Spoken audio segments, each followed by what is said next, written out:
there has been quite a firestorm throughout Capitol Hill. What they believe is an obstruction case on the part of President Trump in firing Director Comey due to the investigation of the Trump campaign and its involvement with Russia.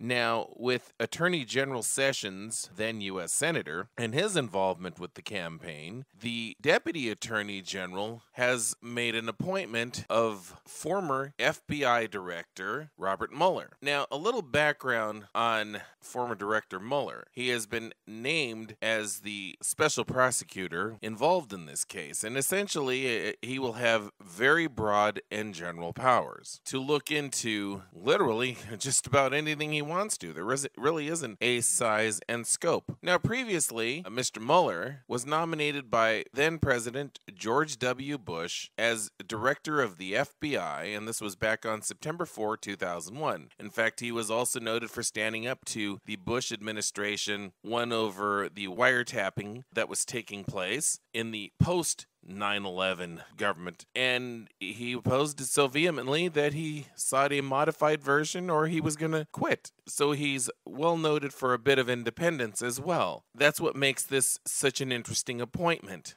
However, what makes it so problematic, though, is there's not really a scope to this. You would have to hope that he will take a look at Jim Comey and some involvements and things that he's had going, because you have to look at the Clinton scandal. I hope this is not just reduced to looking at Russia, because in the first place, as the former Attorney General, Mr. Comey knew that if there was a wrongdoing, again, as Deputy Attorney General, he knew under the law that he was required to report it, and he should have done so, because as the director of FBI, you're not a prosecutor. You have to go through the legal department at the Justice Department to get your warrants.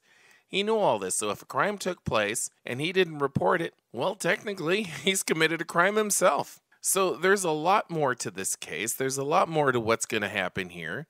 But then you got to add in another factor. Now, one can say this could be deemed a coup against President Trump, but then you got to look at the lack of credibility from the United States Congress, considering all the violations of the Constitution, all the violations of the law, placing policy over law, as was nonstop by the Obama administration, yet he was never impeached. There was never a special prosecutor brought in. None of this ever happened. None of this ever took place. The crimes were nonstop by the Obama administration. And then you have a statement that was made on June 15, 2016, out of none other than the House Majority Leader Kevin McCarthy, Republican from California. During a meeting of the Republican caucus, there's two people I think Putin pays, Rohrabacher and Trump, and this was listened to and verified by the Washington Post and has since been released as a report, as a story. Dana Rohrabacher is a California Republican known in Congress as a fervent defender of Putin and Russia. Now, it's at this point in the transcript where House Speaker Paul Ryan immediately interjected, stopping the conversation from further exploring McCarthy's assertion, I'm quoting the Washington Post story, and swore the Republicans to secrecy. No leaks. This is how we know we're a real family here. And the remarks remained secret for nearly a year.